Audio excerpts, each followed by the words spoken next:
Alhamdulillah, bi an sigila fédération tɔgɔla n'o ye fédération association des Faki Kucala. Ne ye Mahamadou Diallo ye, fédération ka premier deuxième vice-président. N bɛna kuma an ka président tɔgɔla n'o ye Jakarija Kulubali ye, ka jama fo ka waleɲuman dɔn. Ne ye Mahamadou Diallo ye, ne ye chauffeur ka syndicat président ye. En même temps,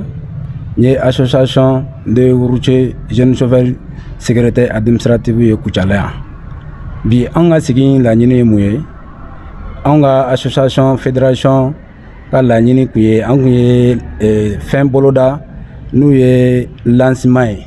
A kun kan ka kɛ nin kalo in tile 25 n'u ye septembre kalo le 25 ye. Mais an ye lajarabi sɔrɔ an ka parrain Ala ye latigɛ s'a ma n'u ye a bamuso ye. Ala ka lajarabi sela ma, an bɛ dugawu k'a ye, Ala ka hinɛ la, Ala ka yafa ma, Ala ka jigiyɔrɔ ɲɛ, k'an yɛrɛ ɲɛ k'an t'a kɔnɔ. O kɛla sababu ye k'an ka lancement bɔ a tɔgɔ kɔrɔ. Donc an bɛ kunnafoni di Kucalakaw ma, ka kunnafoni di maliyɛnw ma, k'a yira k'a fɔ sababuya min ye an bali k'an ka lancement in bɔ a tɔgɔ kɔrɔ. Bi ka sigi kun y'o ye, ka se ka ɲɛfɔli kɛ an badenw a n'an sinjiw ɲɛna, u ka se ka bɔ a kalama k'a fɔ ko kunnafoniya min bɛ yen, an ka bi sigi kun y'o ye. Sanni ka bɔ kuma na, n bɛ foli kɛ jamana in ye, ka jamanaden bɛɛ fo, ka jamana ɲɛmɔgɔw fo, k'an ka transition président fo, ka dugutigiw fo, ka bɛɛ lajɛlen fo. Kuma ma ɲi da kelen na, n bɛna kuma di secrétaire général ma n'o ye Sanba Kulubali ye. Ale bɛ ɲɛfɔli caman kɛ an ye, ka bɔ kuma na yan nin waati in na. Ok, Monsieur le Président, vraiment kɔrɔfɔ ɲɛna. Ne tɔgɔ ye Sanba Kulubali, ne bɛ Kucala yan. J'ai étudié, en même temps je suis le secrétaire général de la fédération des associations de Kucala. Bon, fédération et fédération composition muso jɛkulu b'a la, jeune jɛkulu b'a la. Donc o de fédération et composition. Donc n'i bɛ don fédération fana na, l'adhésion est libre et volontaire. A bɛ diya i yɛrɛ de ye. Donc i bɛna n'i ka récépissé, et puis récépissé min fana bɛ na pour que i ka se ka don fédération na, il faut ka kɛ récépissé min bɛ musow ka développement kan, soit jeunes ka développement kan. Donc n'i bɛ na récépissé dilen kɔfɛ, mɔgɔ 3 de bɛ di. Donc o de bɛ association représentée au niveau de la fédération. Donc fédération ye sira ye, sira min sigilen don Kucala pour que ka association de dɛmɛ. Association bɛ dɛmɛ cogo di? I bɛ taa sɔrɔ projet bɛ association bolo, mais u t'a dɔn u bɛ taa ni projet ninnu ye sira minnu fɛ. Bon, gɛlɛya caman b'o la an fɛ Kucala yan. Donc pour que ka gɛlɛya ninnu pallier, donc an ye fédération sigi. Ni fédération sigilen,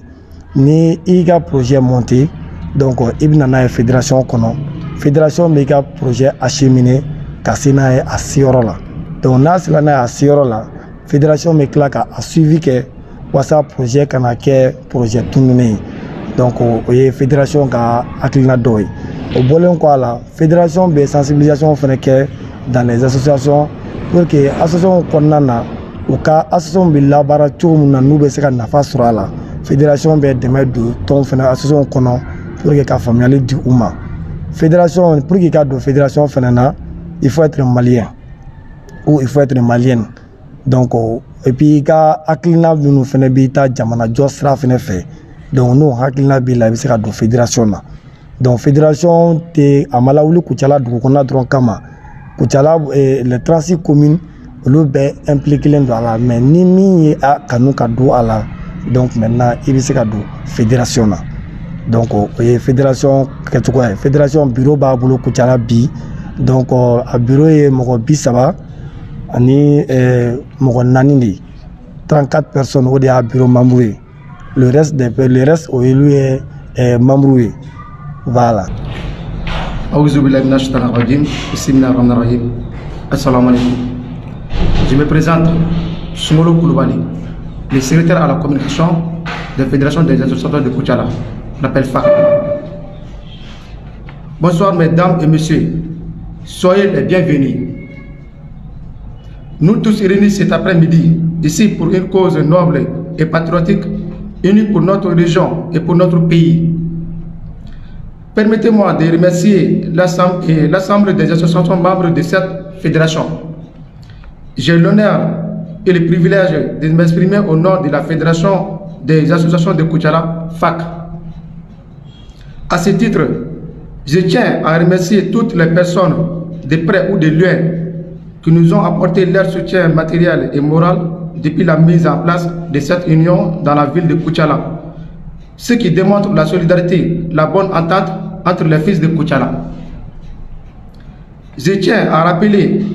que le lancement officiel de la Fédération des associations de Koutiala se fera dans les jours prochains.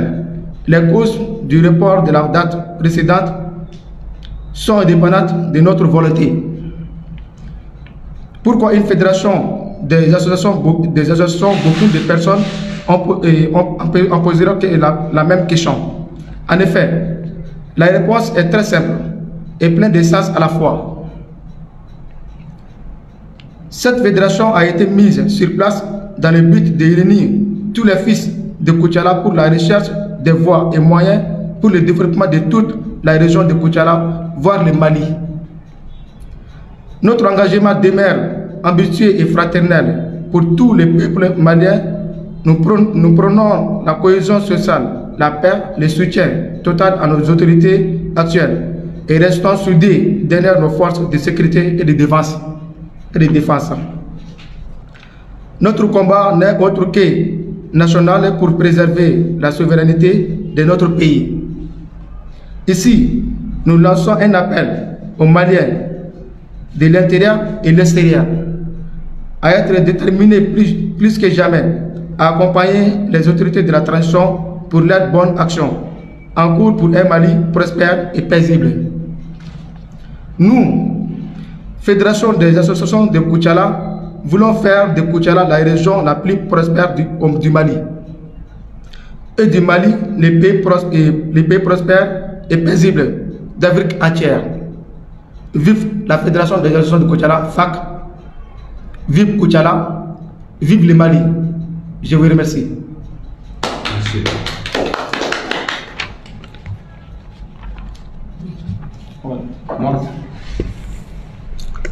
Mais bella jelen fo ni wati la ne Bakary Traoré ne association des jeunes chauffeurs de Koutiala président ko fe ne fédération kono ne secrétaire de l'environnement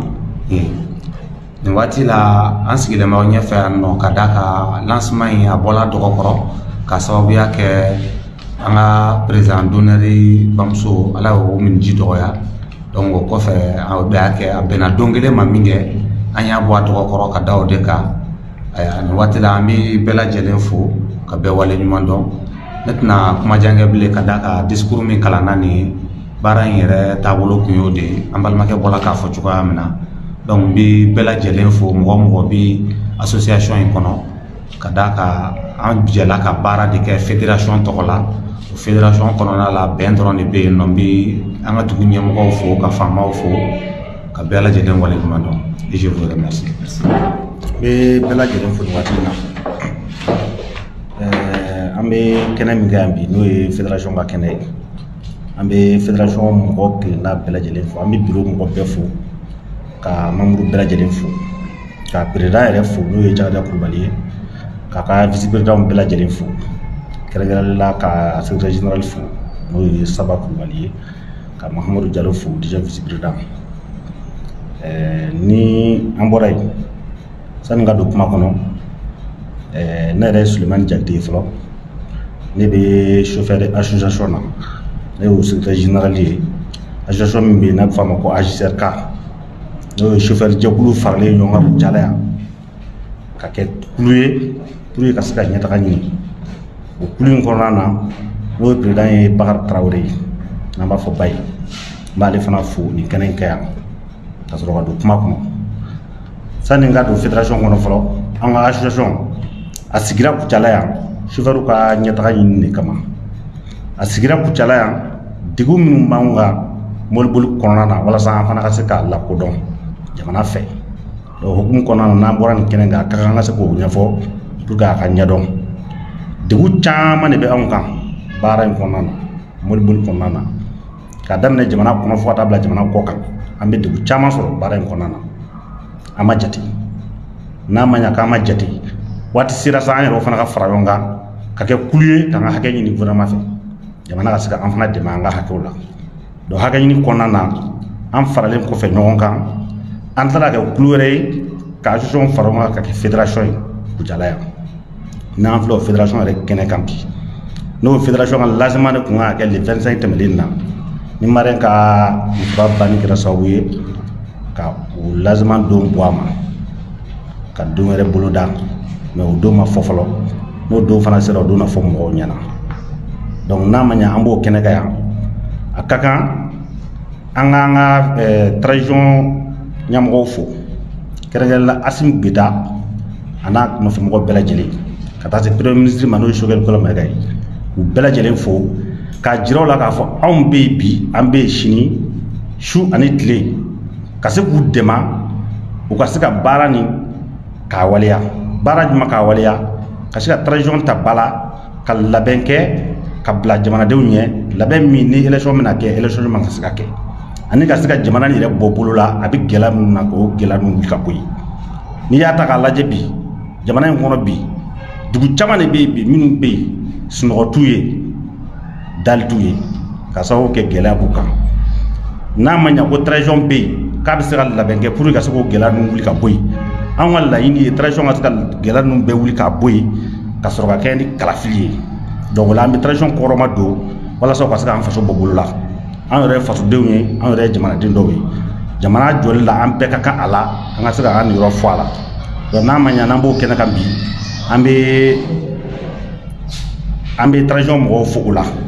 ka se ka Jasi fo n'o ye Jakada Kulubali ye ale min nana ni hakilila ɲuman ye ka se anw ma Kucala yan k'a fɔ an ka jɛ ka kɛ kulu ye ko kɔnɔkulu jɛlen ko de bɛ bin fɔ ko n'an farala ɲɔgɔn kan ka kɛ kulu ye an bɛ nafa sɔrɔ o la donc o nafa ɲini kɔnɔna na an b'o la i n'a fɔ secrétaire général bɔra k'a fɔ cogo min na association caman de fara ɲɔgɔn kan kɛ fédération ye muso jɛkulu b'o la jeune jɛkulu caman b'a la an jɛra k'an tigɛ di ɲɔgɔn ma ka se ka Kucala yɛrɛ autorité dɛmɛ u ka baara kɛli la ka se ka Kucala dɛmɛ ɲɛtaga ɲini baaraw la an bɛ se ka anfasi cogoya minnu na o baara kɔnɔna na an farala ɲɔgɔn kan o laɲini kɔnɔna na ka se k'o baara ninnu boloda donc an ye kulu ye kulu minnu bɛ u ka hakɛw ɲini hakɛ minnu sɔrɔlen tɛ an bolo an ka se k'an ka hakɛw sɔrɔ o fédération kelen kɔnɔna na an ɲininen bɛ association bɛɛ lajɛlen fɛ fana mɔgɔ mɔgɔ bɛ yen k'i b'a fɛ k'i ka hakɛ ɲini n'i bɛ fédération in kɔnɔ i bɛ na n'i ka projet ye ka na di fédération ma donc ka sigi k'a filɛ fédération yɛrɛ bɛna baara min kɛ a kɔnɔna na ale fana bɛ wuli ka se n'a yɔrɔ la yɔrɔ min ka kan donc n'o kɛra n'Ala sɔnna i b'i ka nafa sɔrɔ donc sani ka bɔ kuma na n b'a jira k'a fɔ an kalifalen bɛ jamana in autorité bɛɛ lajɛlen na an kalifalen bɛ jamana in maaba bɛɛ lajɛlen na an bi yan an ti yan ka kɛlɛ kɛ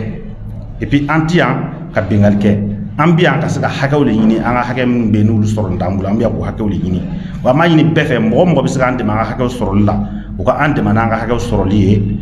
n'o tɛ baasi wɛrɛ foyi tɛ yen donc n bɛ bɛɛ lajɛlen fo nin waati in na k'an ka dugutigiba fo n'o ye Candi Kulubali ye k'an ka dugu autorité bɛɛ lajɛlen fo dan tɛ foli min na ne bɛ bɔ kuma kɔnɔ yan fɔlɔ merci. Ne ye vice présidente bon fédération kɔni tiɲɛ yɛrɛ la depuis fédération daminɛna fɔ tɛ mɔgɔ ban na an welela ka na kɔnɔ n'an nana kɔnɔ wa an n'a ɲɔgɔnna caman fédération kɔnɔna na an fɛngɛ dama mun b'a kɔnɔ an ka ca ni mɔgɔ 20 ye bi mais tiɲɛ la an hakilinaw kɛra kelen ye fédération y'an bɔ dibi kɔnɔ baara b'a kɔnɔ cogoya min na kunnafoni b'a kɔnɔ ten cogo la n'an mago bɛ min na ka tila ka kɛ sababu ye tuguni ni min mago bɛ an tɛ quartier kelen kɔnɔ an tɛ foyi an cɛ ka jan mais ni min mago bɛ min na téléphone b'an ni ɲɔgɔn cɛ an bɛ wele dɔrɔn o b'a sɔrɔ o y'a sɔrɔ an sera kɛnɛ kɔnɔ ka ban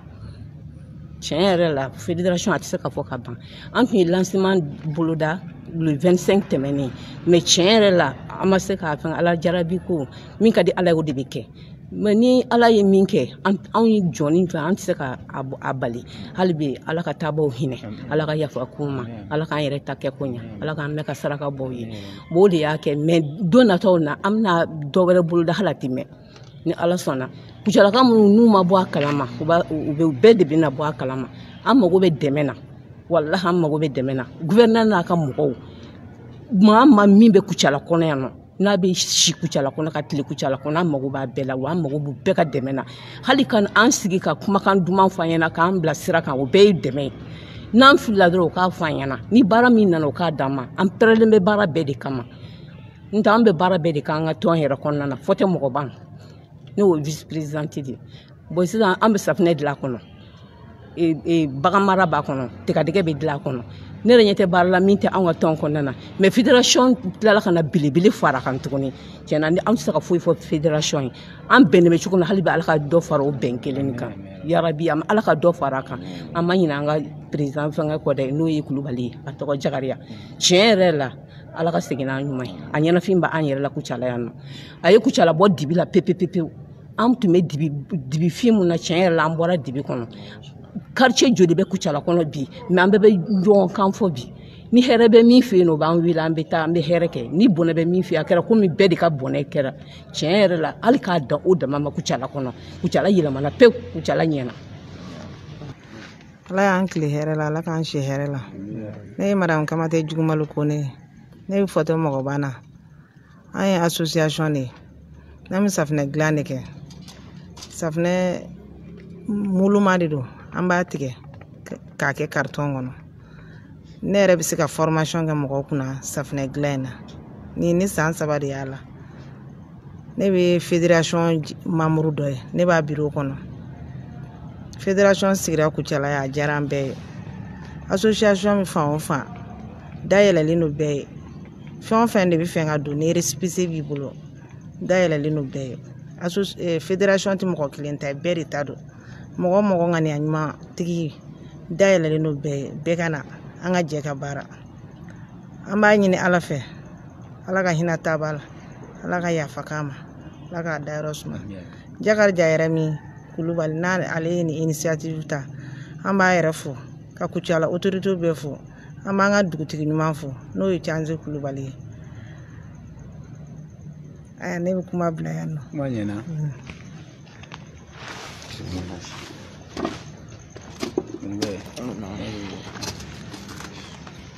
ala jama Allah ala an kilera ala kan shi hɛrɛ la ne tɔgɔ Seru Sanogo ne ye Kucala numu denmisɛnw ka président ye o le jeune forgeron faso danbe a Kucala ne y'o président ye bon n bɛ bɔ ka lancement min kɛ ka ɲɛfɔ Kucala n'a nɔgɔdugu bɛɛ lajɛlen ɲɛna Mali n'a dɔn nɔgɔdugu bɛɛ lajɛlen ɲɛna komi an kun ye lancement dɔ boloda a ye wagati bɔ bon a don sela n'o ye kalo tɛmɛlen le 25 a kun ka kan ka bɛn samedi ma quoi bon ala jarabi dɔ y'an sɔrɔ k'a bali dɔɔni donc an bɛɛ dun sigilen bɛ k'o kɔnɔ an bɛɛ sigilen bɛ k'o de kɔnɔ ala mana min kɛ jɔn tɛ se k'o bali fɛn o fɛn lɔgɔdalen min bɛ se k'o tiɲɛ o de ye saya ye an ka ɲɛmɔgɔba n'o ka kan ka an sitɔni an ka jɛkulu kɔnɔ kosɛbɛ ale bamuso de ntanyana donc o le sele kelen an ye erreur in porte la o kama donc an bɛ jɛ ka dugawu kɛ taba ala ka hinɛ na ala ka jigiyɔrɔ ɲɛ ala ka dayɔrɔ sinɛ bon kuma ma nɔgɔ n bɛ tɔnden kelen kelenna bɛɛ lajɛlen fo nin kɛnɛ in kan kuma ma nɔgɔ kosɛbɛ ne bɛ bɔ kuma kɔnɔ yan. Ok, donc an bɛ segin ka don kuma kɔnɔ donc ka mɔgɔ minnu ye u ka baaraw bila ka na an ka wele jaabi an bɛ tɔnden cɛman ani musoman an bɛ aw bɛɛ lajɛlen fo aw ka sigiyɔrɔ foli la an bɛ tila ka jamana autorités an bɛ tila k'u bɛɛ lajɛlen fo ka cɛsiri la an bɛ tila ka transition ɲɛmɔgɔw an bɛ tila k'u bɛɛ lajɛlen fo k'u waleɲuman dɔn an ka parrain n'o ye alimami ye an ka foli kɛrɛnkɛrɛnlen bɛ a ye ale min sɔnna ka jɔ an jigiya kɔrɔ an ka lancement na ala ka bi ala ka banbatɔ ala ka hinɛ ala ka jigiyɔrɔ ɲɛ donc an jigi bɛ Kucala bɛɛ lajɛlen kan a cɛkɔrɔba n'a musokɔrɔba an mago b'u bɛɛ lajɛlen ka dugawu la an mago bɛ Kucala autorités bɛɛ ka dɛmɛ na dɛmɛ tɛ bɛɛ tɛ wari ye dɛmɛ bɛɛ tɛ wari ye dɛmɛ dɔw bɛ yen o ye bilasirali ye bilasirali bɛ yen baarakɛminɛn bɛ yen i n'a fɔ o n'a ɲɔgɔnna caman anw ka laɲini kɛrɛnkɛrɛnlen min ni an bɛ o ɲini autorités fɛ u k'u hakili to association na musojɛkulu u k'u hakili to u la jeune jɛkulu u k'u hakili to o la kɔrɔlen dɛmɛ bɛ kɛla mɛ hali bi u ka dɔ fara dɛmɛ ninnu kan walasa hali bi caman bɛ se ka bɔ chômeurs la hali bi mɔgɔ minnu fana sigilen bɛ sojugu la n'u ka miiriyaw ye u ka se k'u ka miiriyaw lawaleya walasa dɔ ka se ka bɔ degun la an kɔni an b'o welewele da u ye su ani tile an kɔni ye nin hakilila in ta hakilila in filɛ nin ye a bɛ position min na anw bolo a bɛ anw dusukun na an pɛrɛnlen don ka a waleya a waleyali kɔni tɛ taa ni gɛlɛya dɔw t'a kɔnɔ o gɛlɛya ninnu an bɛ fɛ ka laɲini kɛ bɛɛ lajɛlen fɛ maa an ka ɲaɲumantigi bɛɛ an ka ɲɔgɔn dɛmɛ pour que gɛlɛya min na bɔ a kɔnɔ a kana kɛ gɛlɛya ye min bɛ anw yɛrɛ dépasser an bɛ aw bɛɛ lajɛlen fo ka aw bɛɛ lajɛlen waleɲuman dɔn merci beaucoup.